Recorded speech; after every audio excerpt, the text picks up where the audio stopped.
चलिए अपने आत्मा के ज्ञान और ध्यान की ओर।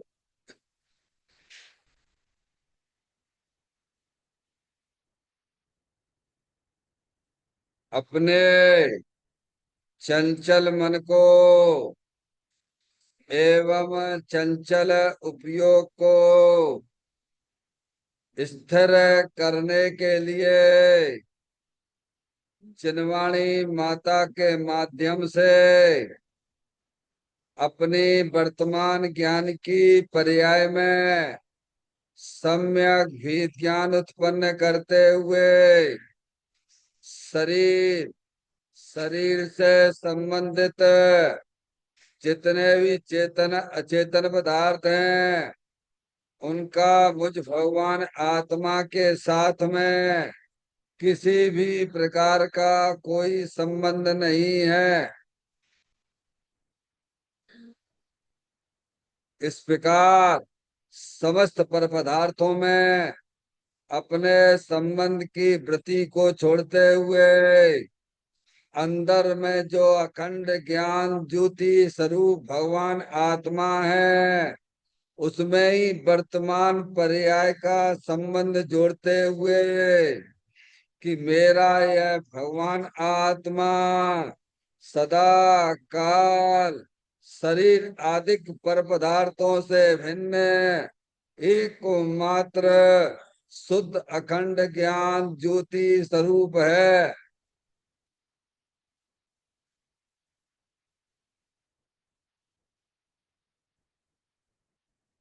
ऐसा अपने आप को जानो और ऐसा ही अनुभव करो कि वर्तमान में ही मेरा यह भगवान आत्मा शरीर आदि पर पदार्थों से भिन्न एकमात्र शुद्ध अखंड ज्ञान ज्योति स्वरूप ही है।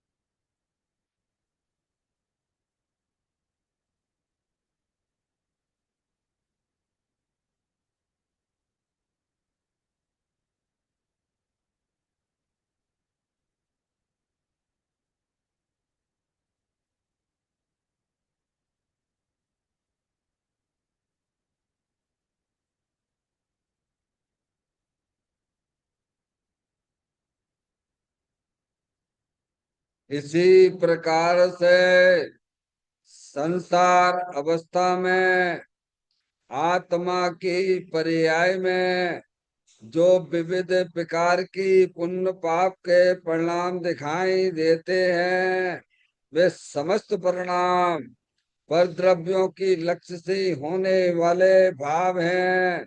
वे हमारे आत्मा का स्वभाव नहीं है। ऐसे समस्त रागादिक परिणामों में एकत्व बुद्धि, ममत बुद्धि, कर्तृत्व बुद्धि, भोक्तत्व बुद्धि तथा उन रागादिक परिणामों की ज्ञाता बुद्धि को भी छोड़ते हुए अंदर में जो अखंड ज्ञान ज्योति स्वरूप भगवान आत्मा है जो कि सदा काल शरीर रागादिकों से भी भिन्न एकमात्र शुद्ध पूर्ण निराकुलता स्वरूप वाला है। ऐसा अपने आप को जानो और ऐसा ही अनुभव करो कि वर्तमान में ही मेरा यह भगवान आत्मा शरीर रागादिकों से भी भिन्न एकमात्र शुद्ध वितराग आनंद मूर्ति स्वरूप है।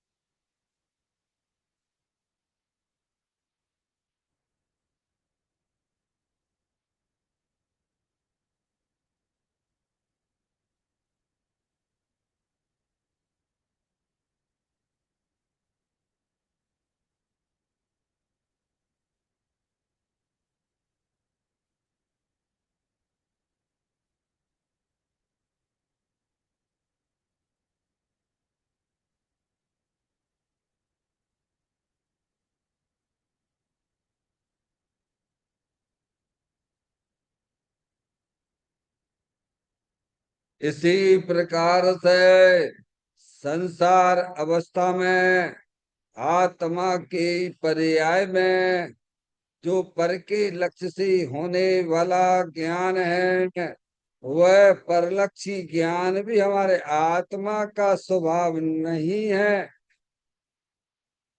वह तो इंद्रिय जनित ज्ञान है। इस प्रकार शरीर, रागादि और परलक्षी ज्ञान के पर्यायों से भी भिन्न मैं तो एकमात्र शुद्ध अखंड ज्ञान ज्योति स्वरूप भगवान आत्मा हूँ। ऐसा अपने आप को जानो और ऐसा ही अनुभव करो कि वर्तमान में ही मेरा यह भगवान आत्मा शरीर, रागादि और खंड खंड ज्ञान के पर्यायों से विभिन्न एकमात्र शुद्ध अखंड ज्ञान ज्योति स्वरूप ही है।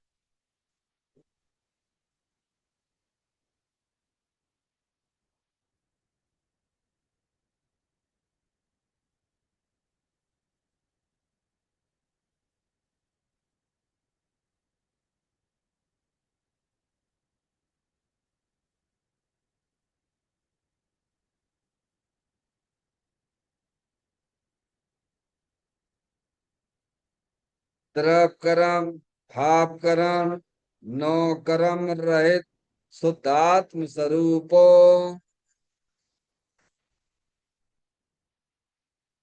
मेरा ये भगवान आत्मा सदा काल शरीर आदिक नौ कर्मों से भिन्न है। मेरा ये भगवान आत्मा सदा काल ज्ञान वर्ण आदि 8 कर्मों से भी भिन्न है। मेरा ये भगवान आत्मा सदा काल मोरागदेश भाव कर्मों से भी भिन्न है।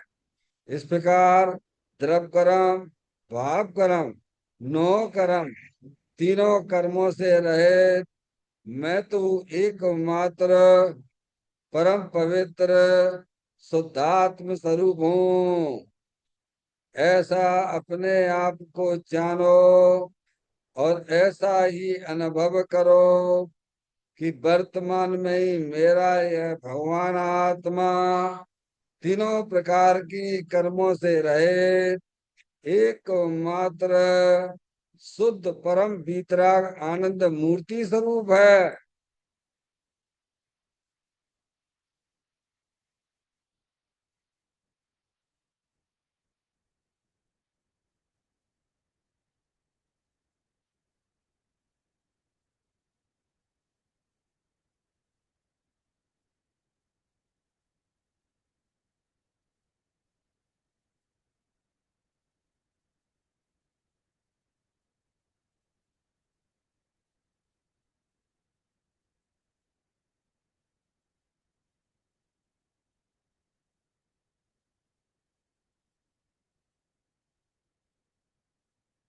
ओम नमः सिद्धेभ्यः। ओम नमः सिद्धेभ्यः। ओम नमः सिद्धेभ्यः। चिंतामणि सम स्वयं का चैतन्य तत्व महान है। निज का करूं मैं चिंतवन, निज का करूं श्रद्धान में। शुद्धात्मा ही दिव्य जो गुण अनंत निदान है। मैं स्वानुभव में देख लूं आत्मा स्वयं भगवान है।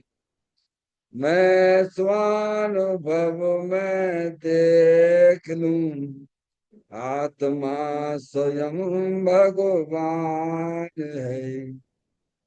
लिम्मण जान परिठिया कम कलंक डयवी। अपाल तऊ जैन पर ते परम पुड़वी सब करम मल्लिका नाश करवर प्राप्त कर निजो आत्मा जो निर्मल ध्यान में नम कर निकल परमात्मा सब नाश कर घन गाति अरवरी अंत पद को पा लिया कर नमन उन जिन देव का विपद अपना लिया।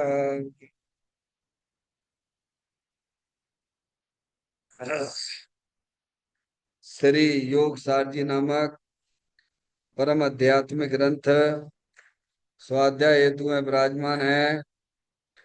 आज से 1400 वर्ष पहले इस महान पवित्र ग्रंथ की रचना दिगंबर संत योगेंद्र महाराज जी हुए हैं। उन्होंने इस महान पवित्र ग्रंथ की रचना की और उन्होंने इस ग्रंथ का नाम योग सारजी रखा।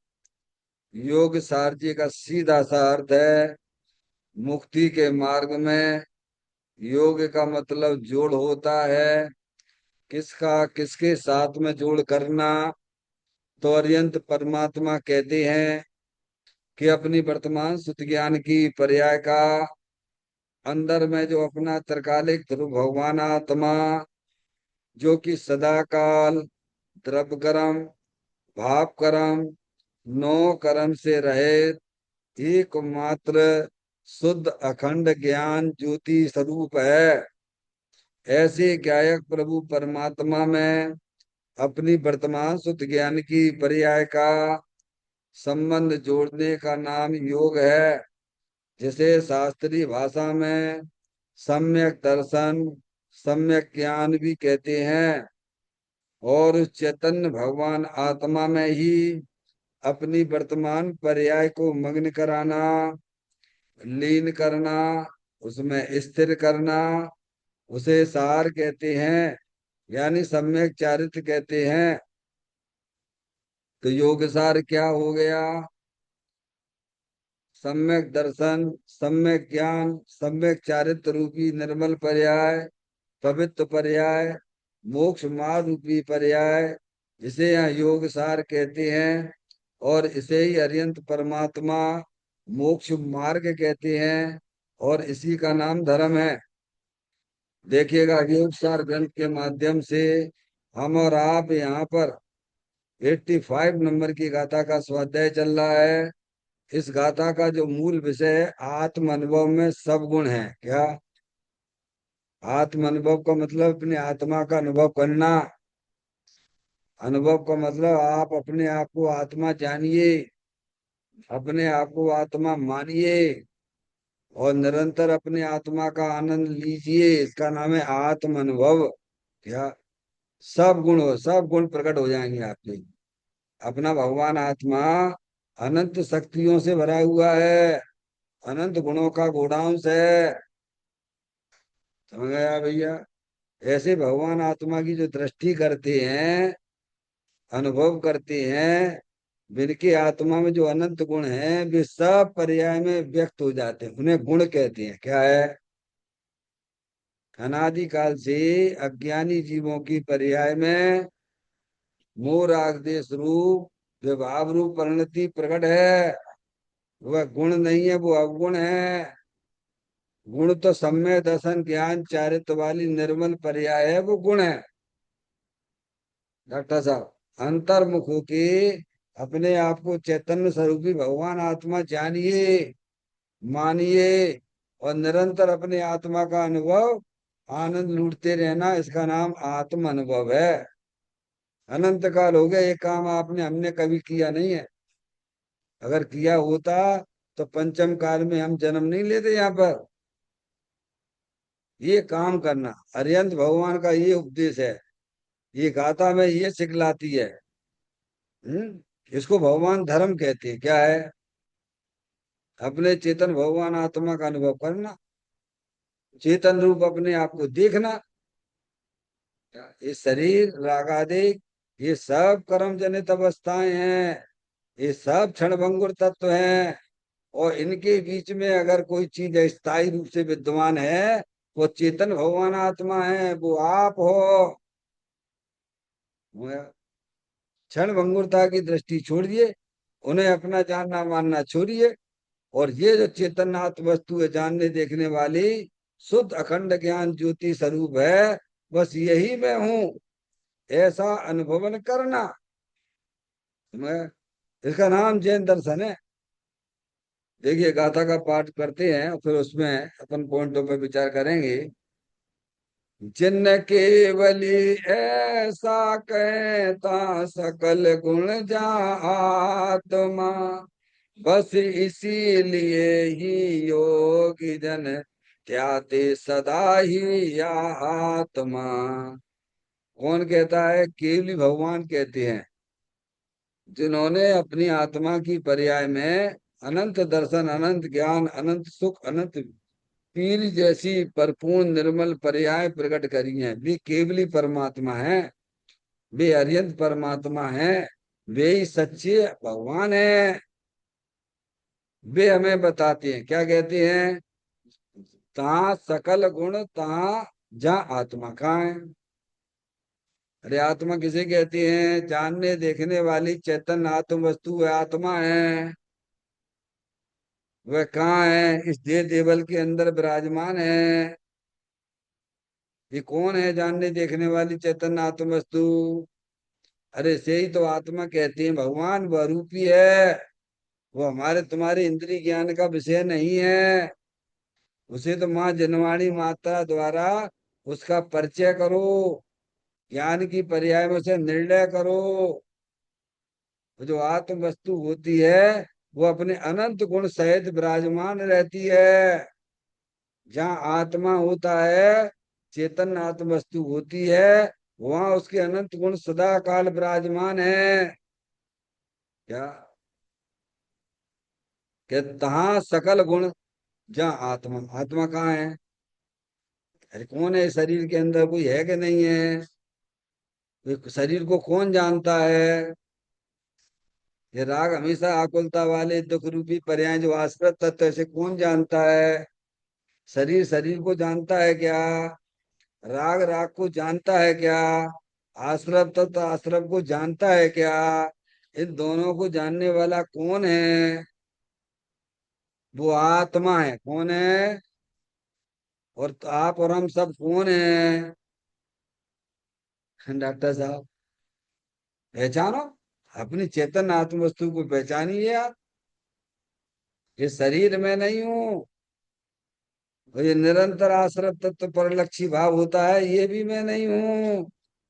ये सब आने जाने वाली चीजें हैं, ये सब कर्म उदय जनित अवस्थाएं हैं। इन सबको जानने वाली चेतन आत्म वस्तु है, वह आप आत्मा हो। ये भगवान ने कहा है, भगवान की दिव्य ध्वनि में आया। क्या आया है? जहाँ तो वस्तु होती है, वहां उसके अनंत गुण विराजमान ही है। आपको करना नहीं है, वस्तु है, उसके गुण अनंत रहते ही साथ में। अब जो पुद्गल द्रव्य है, ये अनंत माइक है, अनंत गुणों का पिंड है। ये माइक है, अनंत पुद्गल परमाणुओं का पिंड है, और एक एक परमाणु में अनंत अनंत गुण विराजमान है। कहाँ है डॉक्टर साहब? जहाँ वस्तु है वहां उसके गुण है, और एक नहीं है, अनंत है। अब इनको जानने वाली चेतनात्म वस्तु है, वो आप हो। क्या? तो फिर क्या उन्होंने? बस इसीलिए ही योगी जन, क्या? योगी जन, योगी जन यानी जिन्होंने अपने चेतन भगवान आत्मा में अपनी वर्तमान शुद्ध ज्ञान की पर्याय का संबंध जोड़ दिया, वे योगी हैं। बाकी सब भोगी हैं। क्या कह रहे हैं? जिन्होंने अपने उपयोग को अपने चेतन भगवान आत्मा के साथ में जोड़ दिया, वे योगी है, वे पंडित हैं, वे विद्वान हैं, वे त्यागी हैं, वे व्रती हैं। जिन्होंने अपने उपयोग को आत्मा को छोड़ के शरीर राग आदि के साथ संबंध जोड़ के चल रहे हैं, वे योगी नहीं, वे भोगी हैं। क्या? तो कहते बस इसीलिए ही योगी जन, क्या डॉक्टर साहब, इनको योगी कहा गया है। जिन्होंने अपने वर्तमान शुद्ध ज्ञान की पर्याय का संबंध योगी यानी जोड़ना जोड़ दिया है, वे सम्य दृष्टि हैं, वे मुनराज हैं हमारे, ये काम करते हैं ज्ञानी जन। तो कहते बस इसीलिए ही योगी जन क्या करते हैं, ध्याते सदा ही आत्मा। क्यों नहीं ध्याएंगे? अरे जब वर्तमान उपयोग को अपने चेतन भगवान आत्मा के साथ जोड़ने से निरंतर अतीन्द्रिय आनंद झरना झरने लगता है। आपको जिस चीज आनंद देती रहे उसे आप छोड़ना चाहोगे क्या? बताओ डॉक्टर मैडम, जो आपको निरंतर सुख देता रहे, आनंद देता रहे, क्या आप उस चीज को छोड़ना चाहोगे क्या? नहीं छोड़ना चाहते अज्ञानी जन। ऐसे ही ज्ञानी जिन्होंने अपने उपयोग को अपने चेतन भगवान आत्मा के साथ में जोड़ दिया है, तो उनकी पर्याय निरंतर आनंद ही आनंद झड़ने लगा, दुख रूपी पर्याय हटने लग जाती है। डॉक्टर साहब, हम निरंतर दुख रूपी पर्याय को दूर करने का उपाय तो कर रहे हैं और अनादि से ही करते चले आ रहे हैं। पर के साथ संबंध जोड़ने से करना चाहते हैं, वहां दुख दूर नहीं होता, दुख बढ़ता चला जाता है। क्या भगवान होंगे आप? आपके पास उपयोग भी है, और उपयोग जिसका है वो आत्मा भी है। अब आपको कला आना चाहिए। ज्ञानियों के पास में कला है, उनके ज्ञान की पर्याय में कला उत्पन्न हो गई है। वे अपने उपयोग को अपने चेतन भगवान आत्मा के साथ जोड़े रहते हैं, तो उनकी पर्याय निरंतर आनंद ही आनंद झरता रहता है, और दुख रूपी बादल हटते रहते हैं। क्या है? इसको कहते हैं भगवान मोक्ष मार्ग। समझ में आए भैया? इसलिए सदा ध्याते ही योगी जन, ध्याते सदा ही आत्मा। क्या है?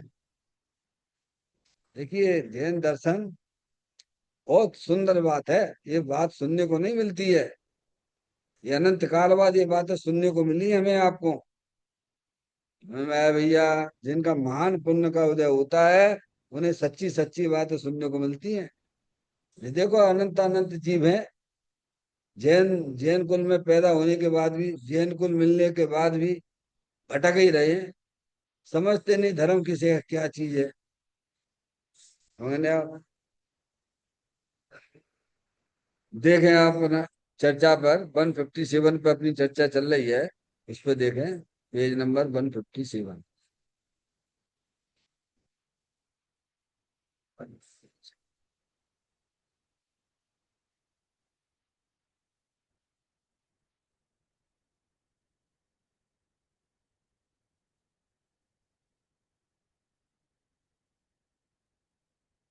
अपन ने लास्ट टाइम पे ये चर्चा अपन ने छोड़ी थी, उसको मैं पढ़ते हुए अगले पैराग्राफ को पढ़ूंगा। पूर्णानंद स्वरूप भगवान आत्मा की आराधना करना, सेवा करना, स्वभाव सन्मुखता करना, यही सच्चे विनय है, और यही गुरु की सच्ची वंदना है। निश्चय स्वरूप में जब तक पूर्ण लीनता नहीं होती, तब तक व्यवहार आए बिना नहीं रहता।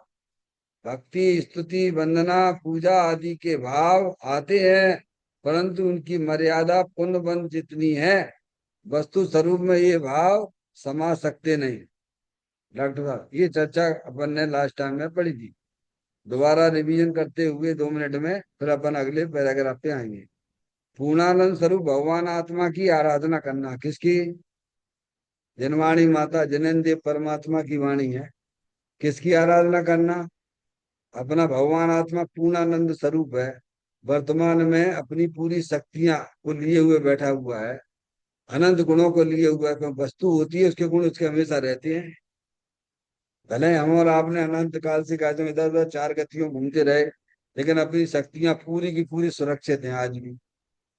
समझ में? अभी कुछ बिगड़ा नहीं है उनका। मात्र बिगाड़ एक समय की पर्याय में हुआ डॉक्टर साहब। द्रव रूप से कोई बिगाड़ नहीं हुआ है। समझे आप? तो कहते हैं पूर्णानंद स्वरूप भगवान आत्मा की आराधना करना। किसकी आराधना करना?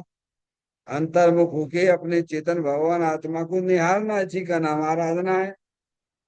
अपने आत्मा को देखना, अपने आत्मा को अपने आप रूप अनुभव अनुभव करना, इसी का नाम आराधना है। ये करना। हमारे प्रश्न हमेशा बने रहते, अब क्या करें बोलो? आप पूजा भक्ति तो छुड़ा देते हो, फिर हम करें तो करें क्या? काम धंधा वो दुकानदारी वगैरह बाहर के काम आप करने के लिए मना करते हो, और भगवान की पूजा भक्ति भी हम करते हैं, वो भी आप हमें छुड़ाना चाहते हो। या भैया, तो हम करें तो करें क्या? है ना, आपके पास स्थायी वस्तु पकड़ा रहे हैं ना भगवान ने आपको। अरे, अरे है ना पूर्णानंद स्वरूप भगवान आत्मा, हर समय विराजमान है कि नहीं है बोलो भगवान? तो उसकी आराधना करो। अरे भगवान तो ये तो कर्म जनित है। ये आपको देवसात गुरु मिले हैं तो कर्म की एक चीज है, ये तो कर्म तो तुरंत पलट जाते हैं। और ये बदलेगा क्या कभी? चेतन आत्म वस्तु कभी बदल सकती है क्या? ये कर्मों के अधीन है क्या? हमारे जितने भी संयोग बाहर के हैं, वे सब कर्माधीन हैं। सब बदल जाते, बदलते ही रहते हैं। देव सागुरु भी कर्म के अधीन है डॉक्टर साहब। और अपना चेतन भगवान आत्मा, वो कर्म के अधीन नहीं है। समझ गया? स्थायी वस्तु है। समझ गया? उसका ज्ञान करो, उसका श्रद्धान करो, अंतर्मुख होके अपनी आत्मा का आनंद लूटना, ये करना। करने की भाषा में कहा जाए तो ये करो। समझ गया? ये उपदेश है भगवान का। सेवा करना डॉक्टर साहब, अपन अपनी सेवा करो, इससे बढ़िया बात क्या हो सकती है? समझ गए ना आप? अपने आप को चेतन स्वरूपी भगवान आत्मा जानना मानना, ये वास्तव में आपकी अपनी सेवा है। हम अपनी अब सेवा करना भी नहीं जानते हैं, क्योंकि हमें आत्मा का पता ही नहीं है। हम आत्मा ही, हमको पता ही नहीं है। हम तो शरीर की सेवा को अपनी सेवा मानते हैं। तुम्हारी सेवा है ये। क्यों भगवान? सेवा करना, अपने चेतन भगवान आत्मा को पहचानना, जानना, निर्णय करना, अनुभवन करना, ये आत्मा की सेवा है। और स्वभाव सन्मुखता करना, यही सच्ची विनय है। क्या है? अपने शुद्ध ज्ञान की पर्याय में वो कला उत्पन्न करो कि परद्रव, प्रभाव और पर्याय से विमुख होती हुई पर्याय शुद्ध ज्ञान की अंदर चेतन भगवान आत्मा के सन्मुख होकर कार्य करे। क्या करे डॉक्टर साहब? कठिन तो है। कठिन इसीलिए कभी ये बातें सुनने को मिलती नहीं है। पहली बात तो सच्ची सच्ची बातें सुनने को नहीं मिलती है। वो मिलती है पुण्य की वजह से, तो हम उसको हल्के से ले लेते हैं, और दफा दफा हो जाती है। जितना पावर चाहिए पर्याय को, उतना मिलता ही नहीं है उसे। तुम्हें में आए भैया, तो क्या स्वभाव सन्मुखता करना, क्या करना? यानी वर्तमान की शुद्ध ज्ञान की पर्याय जो अनादि काल से पर के सन्मुख होकर कार्य कर रही थी, वही ज्ञानियों ने उस ज्ञान में क्या किया? जिनवाणी माता के द्वारा सच्चा ज्ञान निर्णय करके स्वभाव के सन्मुख करना। क्या इसको भगवान धर्म कहते हैं। अच्छा, में क्या जा रहा है डॉक्टर साहब? हमारा तुम्हारा बता, बोलो इसमें क्या है? कुछ नहीं होता है।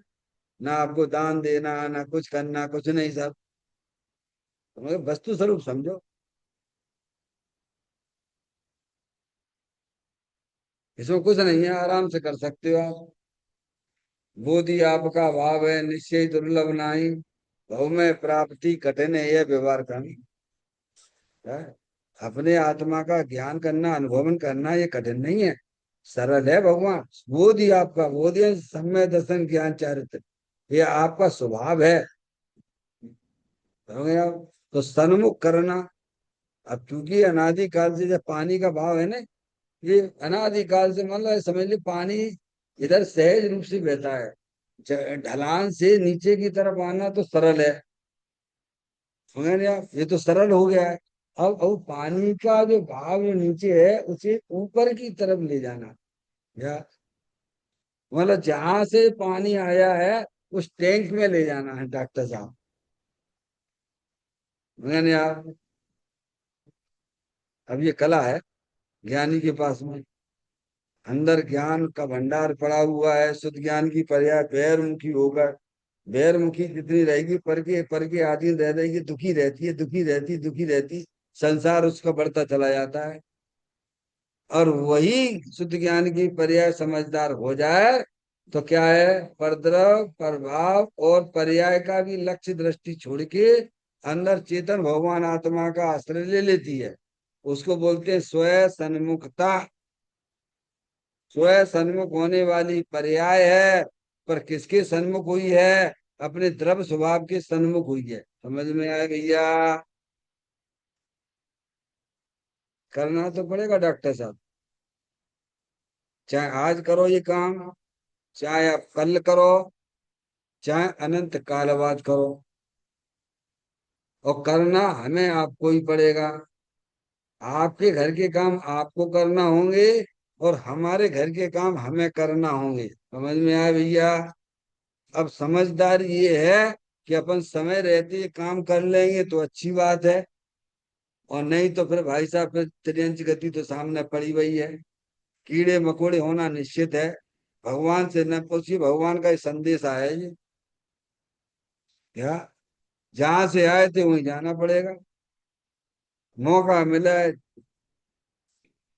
बोल समझ सुनिश्चित सयाने काल वृतामत कोवे, यह नर भव फिर मिलन कठिन है, जो सम्यक नहीं होवे। तो कहते हैं स्वभाव सन्मुखता करना यही सच्ची विनय है। क्या, कौन की विनय है? अरे कौन की विनय है? भगवान की भी सच्ची विनय यही है। क्या, जिनकी अपन पूजा भक्ति करते हैं, समय अपने उपयोग को आपने अपने चेतन भगवान आत्मा के सन्मुख कर लिया, समझ में आया, तो भगवान की सच्ची विनय वास्तव में इसी में है। ये भगवान का आदेश है, संदेश है ये। बस पिताजी अपने बच्चे से जो काम करने के लिए कहें और वह बेटा करे, तो यही वास्तव में पिताजी की उसने विनय करी।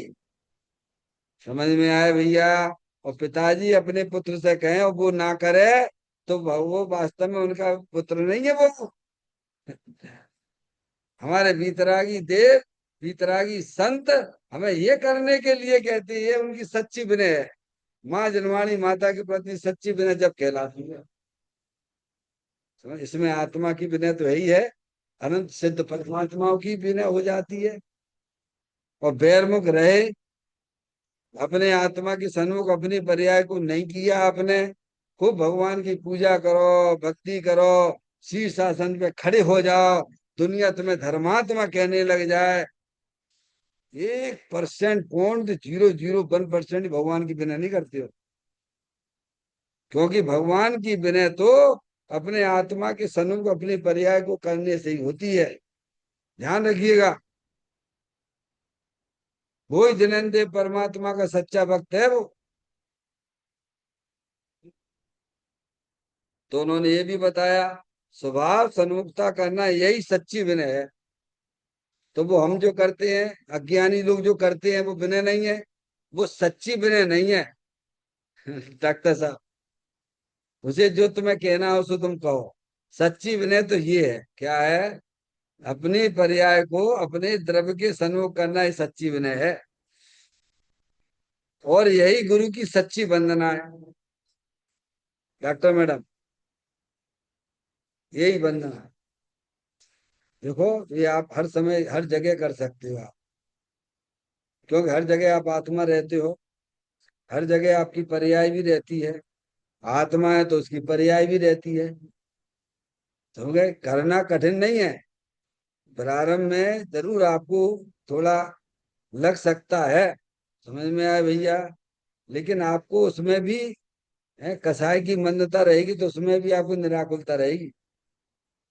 समझिए आप। और तीव्र कषाय में तो व्यक्ति झुलस रहा है पाप के परिणामों में, कहाँ उसे चैन है। तो कसाई की मंदता होती है, जैसे 104 डिग्री बुखार है, उतर के 100 डिग्री आ गया, 100 डिग्री पे आ गया, तो 104 की अपेक्षा से 100 वाला ठीक, पर निरोगी कहाँ है वो। निरोगी तो वही होगा जो आपका थर्मामीटर 98 सेल्सियस वो भी कुछ वक्त बोलता है। समझ में आया भैया। उपयोग अपने द्रव्य स्वभाव के सन्मुख होके काम करता है, यही वास्तव में निराकुल अनुभव है, ये आनंद है, ये अतीन्द्रिय आनंद है। समझ में आए। जिसको भगवान ने धर्म कहा है, यही सच्ची विनय है गुरु के प्रति। निश्चय स्वरूप में जब तक पूर्ण लीनता नहीं होती, डॉक्टर साहब, तो पॉइंट में क्या हुआ, निश्चय स्वरूप यानी अपना द्रव्य स्वभाव, द्रव्य स्वभाव अपना निश्चय स्वरूप में जब तक पूर्ण लीनता नहीं होती है। पूर्ण लीनता कहाँ होगी, पर्याय में। कहाँ होगी, हमें पूर्ण लीनता नहीं होती है। कहाँ होना है, ये सब काम पर्याय में होता है। कहाँ होता है काम, सब काम अपन को पर्याय में ही करना है भगवान। द्रव्य तो परिपूर्ण ही है, पर्याय में ही संसार है और पर्याय में ही मुक्ति होती है। जब तक ज्ञानी की पर्याय भी पूर्ण रूप से यानी अर्यंत परमात्म दशा प्रकट नहीं होती है, तब तक, ये बात इस सुनो आगे बोली उन्होंने, निश्चय स्वरूप में जब तक पूर्ण लीनता नहीं होती है, यानी उपयोग उपयोग जो है पूर्ण रूप से अपने द्रव्य स्वभाव में लीन नहीं हो जाता है, यानी पर्याय जब पर्याय में परमात्मा नहीं हो जाता है, क्या है डॉक्टर साहब, जब तक आत्मा पर्याय में परमात्मा नहीं हो जाता है, तब तक, यानी अब साधु परमिष्टि तक ले लीजिए आप। साधु परमिष्टि है ना अपने, मैंने उनकी पर्याय में भी तीन चौकड़ी कसाय के सद्भाव पूर्वक, तीन चौकड़ी के अभाव पूर्वक वीतराग आनंद दशा प्रकट है। क्या है, तीन चौकड़ी कसाय का अभाव हुआ, अनंतानुबंधी कसाय, अप्रत्याख्यान संबंधी कसाय, और प्रत्याख्यान संबंधी कसाय गई, यानी उतना दुख गया, तो दुख गया तो उतनी वीतरागता उनकी पर्याय में चल रही है। तीन चौकड़ी कसाय के अभाव पूर्वक वीतराग दशा। अभी संजुलन कसाय का सद्भाव है, उतनी उनकी पर्याय में बैर मुक्ता है। डॉक्टर साहब कहाँ से उठाया बात, साधु परमेष्टि से उठाया। फिर नीचे के आप ले लेना, नीचे के आप प्रतिमाधारी हैं अथवा सम्य दृष्टि जीव है, समझ गए ना आप। तो वो साधु परमेष्टि है, अभी उनकी पर्याय में पाप रूप परिणाम तो है ही नहीं है, कमाने का परिणाम नहीं है भैया। समझ नहीं आप डॉक्टर साहब, केवल एक अपनी आत्मा आराधना में लगे, साथ स्वाध्याय और ध्यान, दो ही काम है उनके। ज्ञान और ध्यान में है उनकी पर्याय है। जितना स्वभाव है उतना बैर मुक्ता है, और जितनी पर्याय में अंतर्मुक्ता चल रही, भीतर शुद्ध उपयोग चल रहा है उनका, वो मोक्ष मार्ग है। तो कहते हैं निश्चय स्वरूप में जब तक पूर्णता, जब तक पूर्ण लीनता नहीं होती, तब तक व्यवहार आए बिना नहीं रहता। क्या है व्यवहार, यानी शुभ भाव। व्यवहार का मतलब क्या है, शुभ भाव आए बिना नहीं रहता है। मुनराज है अपने स्वभाव में बस मस्त है। तो वो विकल्प आता है, शास्त्र लिखने का विकल्प भी आता है कोई समझना चाहता है शास्त्र तो समझाते भी हैं, दीक्षा लेने वाले को दीक्षा भी देते हैं।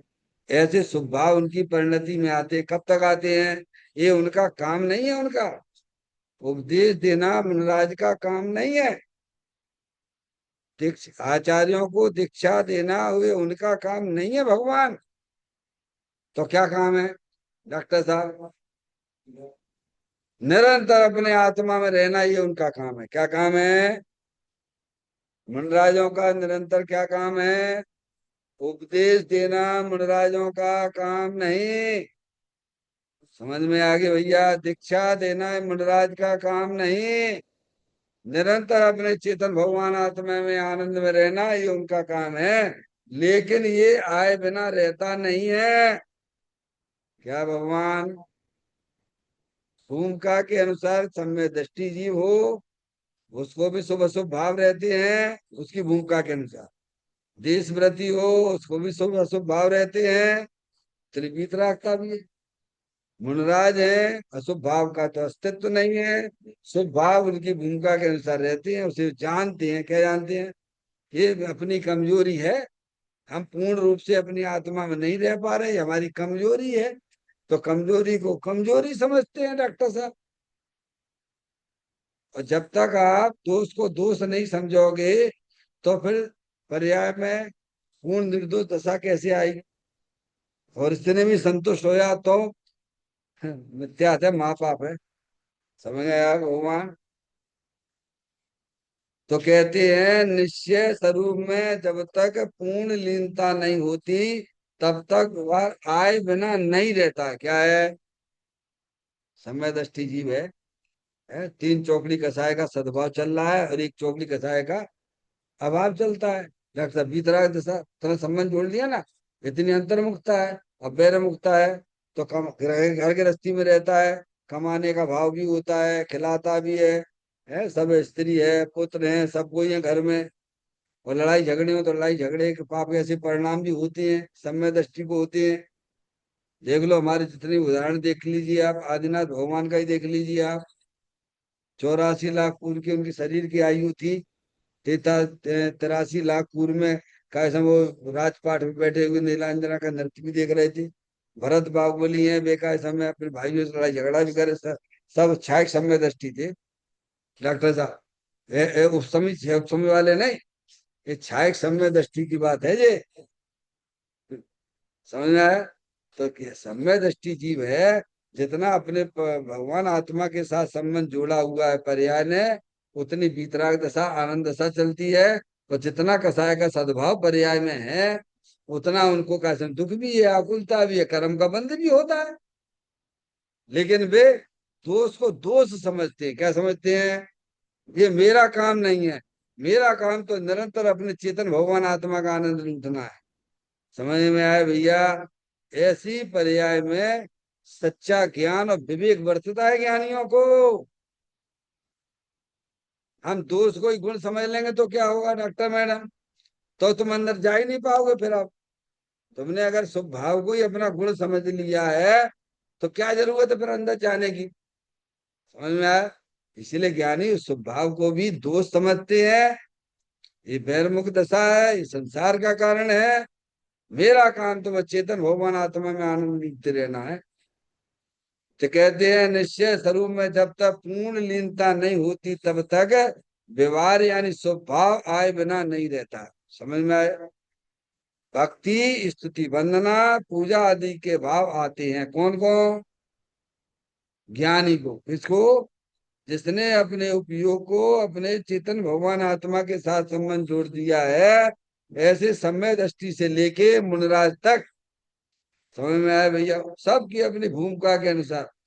अशुभ भाव से बचने हेतु ज्ञानी को शुभ आता, पर वह उसका करता न होता, रहता उसका ज्ञाता। आओ तुम्हें ध्रुव धाम दिखा दूं, दिखला दो ना, आत्म में रमना सिखला दूं, सिखला दो ना। ये बताया उन्होंने। क्या? तो कहते भक्ति स्तुति वंदना पूजा आदि के भाव आते हैं, लाना पड़ते नहीं डॉक्टर साहब, आते ही हैं। समझ में आया भैया? परंतु उनकी मर्यादा पुण्य बंध जितनी है, कितनी है, किनकी? जो भी स्वभाव ज्ञानी की पर्याय में आती हैं उसकी बस मर्यादा कितनी है, पुण्य बंध होगा। क्या होगा? आपको एक आध बढ़िया पर्याय और मिल जाएगी, ज्यादा 90 गिरी व्यक्त चले जाओगे, इतनी उसकी मर्यादा है। तुम कहो कि भैया तुम्हें जो है तो मुक्ति हो जाएगी, तो अपने 5 पांडव मुनि अवस्था में थे, उनको याद कर लेना। आवलिंगी संत थे, तुम्हें उपसर्ग के काल में 3 की तो मुक्ति हो गई, और 2 का समय जो है कहाँ चले गए? सर्वा सिद्धि गए। कहाँ गए वे? और 3 मुक्ति को प्राप्त हो गए। तो वो तो पुण्य बनता है, जितना शुभ राग ज्ञानी की पर्याय में है वह केवल मात्र पुण्य बंध होता है, उससे संसारी मिलने वाला है। घबराना मत, पर होता है।